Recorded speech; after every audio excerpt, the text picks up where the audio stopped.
Alright, what's up, everyone? Back here at the Lights On podcast with Brian. And how are you, Tion? I'm good, Brian. That's good, that's good. What do you do when you're heap stressed out? What calms you? It's changed recently.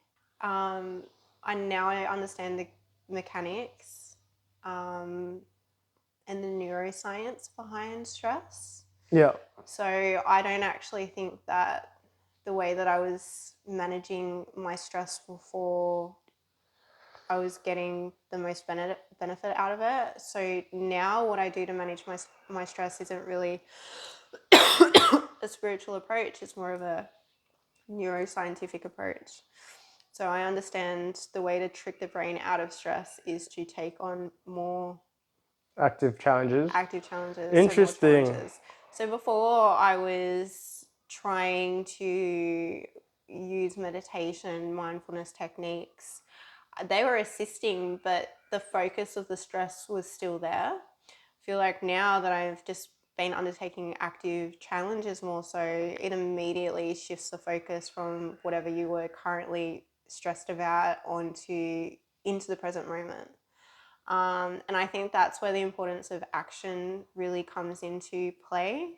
You can do a lot of mindfulness techniques, but if you're not implementing those mindfulness techniques into physical active motions, like I'll use an example, like if you look into ancient Zen kind of philosophies, Yeah, there's a lot of active active techniques. no there's a lot of Movements. no there's a lot of seemingly mundane active fuck, I can't even think of the word. Describe it. Like, you know, when you're doing chores, just normal things that you do around the house. Oh, active tasks. Tasks.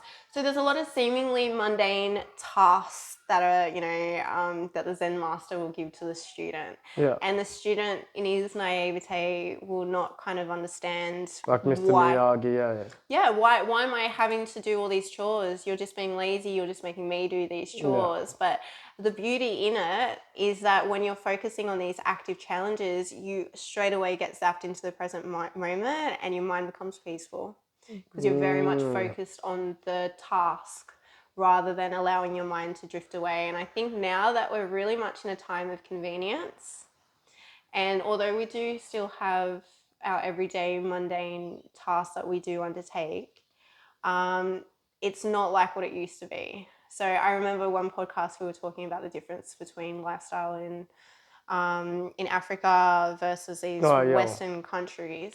And I think, especially if you came from more of a second or third world country in Africa, your daily life would be just trying to survive, essentially getting food, getting water. Yeah, food, water. That's your focus. Education, yeah, money. Yes, and that's your focus. You don't have time to indulge in anxieties or in stress related thing or any of these first world problems that we currently have in Western civilization at the moment. That brings me to my next question, eh? What's your opinion on being so busy that you don't have time to process everything or even get stressed out? I think that there needs what people don't understand is doing no thing is still an action. Yeah. So I have friends that are like this, and I can't sit down. I've got to go, go, go, go, go. My mind's so busy. I've got to go, go, go. And it really shows to me a lack of discipline, if I'm being honest with you, because you've got no control over your mind. Got no control over your mind, that your mind's in control and telling you to keep going, keep going, keep going. I know the way that and I'm not putting you in the same category of these people, that I'd say the general populace functions in this way. They can't sit there and be still physically because then they've got no control and they don't have the ability to still and quiet their minds. I'd be there now. I reckon I'm at that mind frame now, but purposely. What's that? Like I can't sit still anymore. I've noticed that, but I also like it because nothing I do is wasted. Yeah, but so when do you have time for reflection? Because reflection's the time when you grow. So, for example, that one day after our shift, that night I went onto my phone and I wrote out. I'll show you after. But remember, I sent that message. I was like, I took a mad deep dive into how I think. Times like that. So if I ever get triggered, I'll reflect. Okay. Like that same day, that same night, that hour. Whenever I can, when I do have time for it, before I sleep, I will reflect. Yeah, but if you're only reflecting when you have a more noticeable triggering Yeah. and you're not reflecting on the daily, you're missing all of those micro triggers. What would I be reflecting on, but? You'd be just going throughout the day. So what I do is I'll do a daily scan from start to finish from the moment I woke up. Even I'll reflect on my sleep the night before, the quality of my sleep. If I Yeah. woke up feeling refreshed, and I'll scan through the day. I like to scan primarily through my interactions with others because others are our mirror. And so that's usually when the triggers become more apparent. Yeah. And anything, my behavior, my actions, my thoughts, my words, if my mind was busy, if my mind was quiet, I like to kind of just tear it apart so I can understand myself more, because if I understand myself more, I understand my path better and I know my direction. It's like a little compass. So that's the only reason why I say that no thing is a very important aspect, because it's like night and day. If we had day the whole time and we didn't need to sleep, we'd just be go, go, go, go, go, but we wouldn't have any time to recuperate, to rejuvenate, to rest, you know? So I understand the concept of go, go, go, but you do need to allocate time per day to understand thyself. That's interesting. I feel like I do that naturally. Okay. So like I know because I track everything, I think I just naturally reflect on everything because it's all on a spreadsheet. Everything. Yeah. Even like hours of sleep. So for example, yesterday I didn't sleep. I know the exact reason why and I knew it on that spot. So like in bed, I was laying there. I was like, "Fuck, I can't sleep." But then I knew why. I was like, "I bet I'm just gonna get some work done." That's the reason I can't sleep because I was so excited to get it done. And I did that all night. I was tired all day. I noticed myself if I'm like, if my mood is slipping, what's the cause? Even like when I said I was burnt out, I knew it was just lack of sleep. That was it. If I get a nice sleep tonight, which I did, I'll be sweet tomorrow to continue. Yeah. So I feel like I just reflect naturally. Mm. I like don't even think about it. But when things come up, that's when I like actually take time to write notes. Yeah. But I did used to journal daily and then read back and just see my thought progression over time. And I still do it maybe once every month or two, depending on where I'm at. Mm. So if something, but it's always if something frustrates me, Yeah.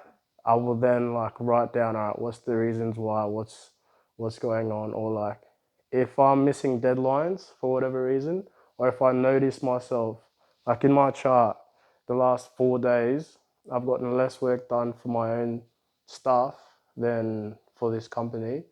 I'll then think, okay, these get what's going on here. Or if I start watching anime again, or like I'm on TikTok for a bit too long, I'll be like, all right, why is that? What's the underlying reason? So I'll reflect that way, but I do it very quickly. But when you do the underlying reasons, usually we're like, are you going inward or are you going outward? Inward, always inward. I always Okay. reflect inward because how I'm feeling is the biggest indicator. Yes, I always tell people that it's your emotional guidance Yeah. system. So if I'm like watching fucking anime for 2 hours, I'm like, all right, why did I do that? I was tired. Why was I tired?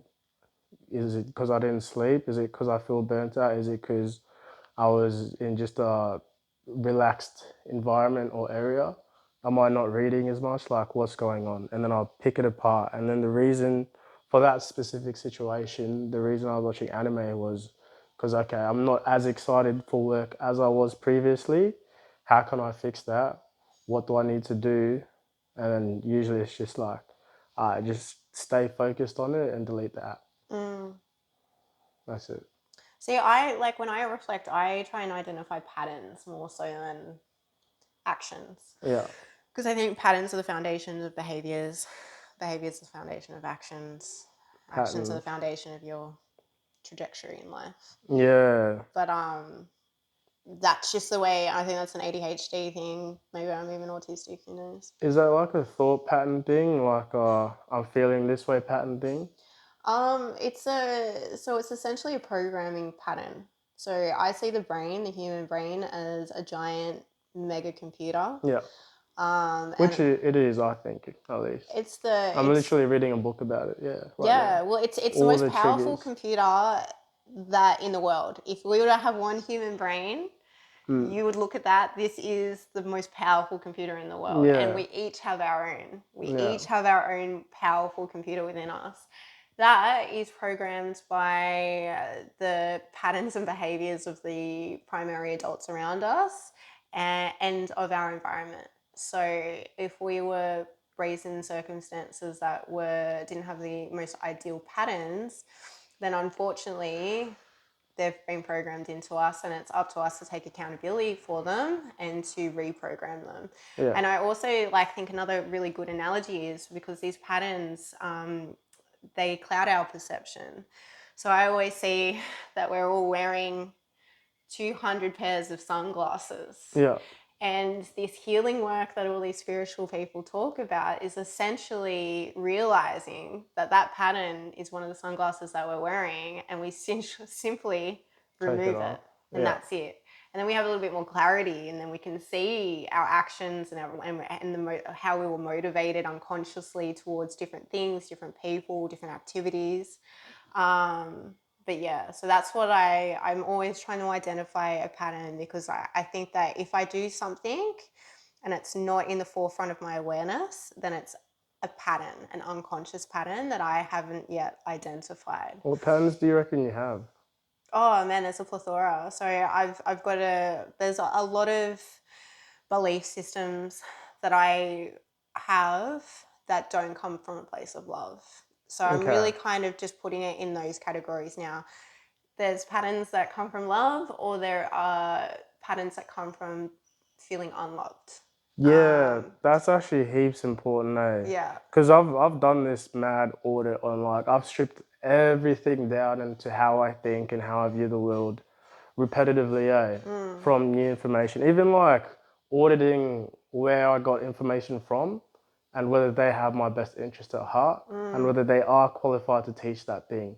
So if, for example, the common notion that businessmen um, are real cutthroat, like they'll step all over you, they'll shut screw over each other. Like the business world is ruthless. It is ruthless, but I also know that like common notion or like money and greed is evil is not necessarily true because I was taught that when I was young, but then everyone that taught me that didn't have money or wealth themselves. Like that simple thing right That's there. our external Yeah. perception and judgment. I've And done yeah. mad audits on everything, everything. So I feel like that's why I don't necessarily audit myself now because I'm happy with how my brain is thinking and looking at things, and it's still always open to just. And it's scary. It sucks. Like when you perceive something to be true, and then realize that it's not. It fucks with you, like because your whole infrastructure is like held up by certain beliefs, and then more beliefs stem from that. So if you question this one thing, it means fuck. What else is not true? Oh, yeah. It Right? completely disseminates your self perception, doesn't it? Yeah, 100%. You Just no longer fuck. have that foundation which made you feel secure and Yeah, comfortable yeah, to yeah. base yourself off, and the direction that you're going in your life and what you're Exactly. creating. It's a huge thing to do, and I've said to you before, it's extremely brave thing to do is to self-examine. Yeah. Not many people do it. And when they do it, most of the time it's in the latter part of their life. Yeah, And true. that's why I always think like you specifically should be super, super proud of yourself for even just taking the accountability at a young age and allowing yourself to go down that road of self-development and self-improvement. Yeah. Just to be a good person in the world, hey. Yeah. Not even about the outcome. about what you can achieve in the physical world. It's about the effect that you can have on others. Yeah. You know? Yeah. And seemingly small things can have this huge ripple effect in other people's lives. You know, just a kind word, just saying the right thing at the right time, Yeah. just giving even a hug. Yeah. It's just like in that moment, you could have just completely changed that person's perception on life and stopped them going from a less, what's a preferred way? Oh no, a less beneficial path, Yeah. so to say. Yeah, no, you should be really proud of yourself. I kind of like, I don't really fall into, I used to oscillate between this kind of victim mentality of feeling sorry for myself because there's just so much undoing that I've had to do, you know, and it just feels like it's never ending. And sometimes I used to, not so much now, because and this is why I really focus more so on the journey rather than outcomes, but it used to feel so unfair that my foundation or my level was so much further down than other people's. Yeah. You know, because I spent, you know, and you had the internet growing up. I didn't have the Yeah, internet. I got lucky. Yeah, I didn't have any mentors. So Yeah. I didn't have any parents giving me directions. I didn't have any close family relationships giving me directions. I didn't have any mentors online giving me directions or information. So it was like my whole 20s was just spent wallowing and taking action out of this immense place of pain and just creating chaos and destruction everywhere I went and hurting the people I cared about the most that I had left in my life, which really hurt me. But, you know, how I was saying before we started filming, now even just getting to the stage of being here and being able to place myself in front of a camera, it's huge for me. And I've got the physical evidence now in front of me that shows my growth. Yeah. You know, even at work, how I can emotionally regulate myself and not be reacting in a really violent way like I would have 10 years ago. The thing is with you, but I reckon you're still like 10 steps ahead of everyone. Most people. You know you are though. That's the thing. No, Like even some of the things we discussed now, you know 50 or 60% of the people you normally talk to are not even aware of half these things. yeah, but it's really hard in a physically focused world to not compare your success physically because mentally. Physically, look at where you are now. What do you mean? I'm You're 33, I'm single, and I rent a house. I have no assets to my name. So I've got no partner, I've got no kids. If you were to compare that you to have a the roof over your head. yes, You're not a yes, and I'm not discounting that. I go to bed every single night and I count my blessings. I live in a beautiful house. you do yoga, Pilates. You're not unhealthy. You're still 80% of the people, general population, are like borderline obese. You're healthy in more ways than just mentally as well. Your body is healthy. You are still ahead. Yeah, in a different way, but it's hard to not Acknowledge it. fall into the trap of comparing your life to I've had People to that are better. well I've had to reconcile I've had to and I'm still in the process of doing it. I'm in the process of reconciling the fact that my path and my destiny and my character Yeah. is not the same as everyone else's. I've always been the black sheep and I've always been different. I've had different interests, I've had different outlooks, and I've had extensively different experiences throughout my life.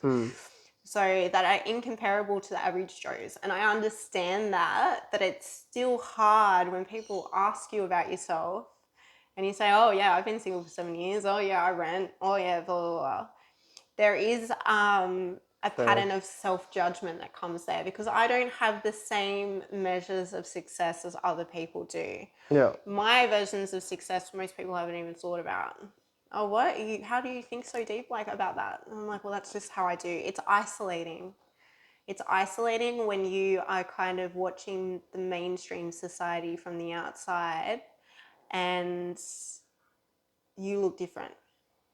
And Yeah. maybe that's why I'm so self-critical and I'm, you know, and I judge myself so harshly. So interesting, eh? Because you know people that are like older than you with families in worse situations. No, I understand that. So you are ahead. Like I look at you and I'm like, okay, she's 10 steps above the rest. Even the fact that we've started this podcast and we're still going. I messaged you, I was like, oh, like a lot of people would have dropped out by now because they look at the work required and are just not willing to do it. Yeah, but see, I'm not even looking at it as work. I'm enjoying myself. Yeah. Like, I like sitting here and having these type of conversations. I like sharing the information that I've acquired, because why have I acquired all this information if I can't share it? And that's always been my main goal in life, is to use the information acquired and give it to others. Yeah, so your journey had a reason as well. So you Yeah, and I started totally... from, and then now you're able to impart the things you've learned to someone else who doesn't have to go through those. I see everything as positives, eh? I'm not gonna lie. I know you judge yourself real critically and you look around and you're like real harsh, even like what, single for 7 years, 33, blah, blah, blah. But I know you see that and you have like a negative spin to it, but I see that as you've gone through so much, you're in such a position where you can now help other people and you are going to change countless of people's lives. Even by doing this now, it's probably why you find it fun. Because you're like, I've been through so much, now it's time for me to share, because countless of people, the bigger this grows, will not have to go through that same thing and you'll feel fulfillment. Yeah. Like that can be your purpose in your life. Yeah. If you do, And the funny thing is, I don't think I would get fulfillment from having the normal life of like meeting, I do want to have a partner, but of just meeting someone, having children, raising them, and then going back to work after having 20 years off. Yeah, and you're not at that position. Yeah, but that's the thing, yeah. And it's so funny because I remember being at a crossroads where I could have chosen that life, and I decided to take the harder path. Same. Yeah. I've chosen this harder path. I can understand why like having a 9 to 5 is appealing because it's easier, but obviously I'm choosing this harder life on purpose. But then I also understand that when you start, you're mentally you have to change first before things will come in the physical. Yes. So you will notice that mental shift first, and then the physical will catch up later. Yeah. So you're probably at that position where mentally you're there and ready for everything, which is taking time to build up. But then the physical just needs to come after. So you won't even worry about these things in like 2-3 years.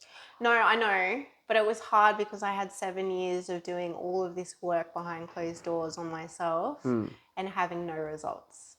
Yeah, it sucks. And if I did have results, they were very slow to come. No, yeah, it So sucks. it was like, It's the worst. after 2 years of working a minimum wage job and barely scraping by, I might end up getting another job that I can make an extra $100 or $200 extra on top of that, and I'll have that for another 2 years. No, that makes sense. So, and very, very slow growth. And if there was growth, it was only overshowing in one specific area of my life. It wasn't in multiple areas all at once, kind of thing. If anything, the position that I'm in right now, financially, and even just having this house, like if you'd seen my house that I lived in for 4 years before, like it was hugely different to that, to this. So like, I mean, I am seeing the physical growth now, and that has assisted me in kind of staying positive. But still, when I reflect on the past, I think I still do have some patterns there because I'm not gaining the full wisdom from those experiences yet. Yeah. Yeah. Obviously. And then, I feel like you've done enough introspection so the other people will highlight things. Oh, and that's what I'm really noticing now. I'm seeing through my friendships, just my relationships with people in general, it's really holding mirrors up to me. And I think that I'm absolutely in a necessary period of time where I've exhausted my personal growth through isolation, essentially. I need to have relationships with people to further progress. Yeah. And I'm grateful. I'm grateful that even though sometimes I'm having a bit of an emotional reaction to certain things, I'm grateful that I can sit back and reflect on it. Yeah. The You're day also in after. a position that you can reflect on it. Most people have those triggers and not even know what to do about it. Yeah. They can't even like delve down deep. They might even just have to go to work and like just stays ignored for years until they're old and retiring, and then they could start looking back and be like, oh damn, time for me to change. Yeah. But thanks for watching, guys. We appreciate you. This is the Lifetime Podcast again, and we'll see you on the next episode. Peace. Thank you, guys.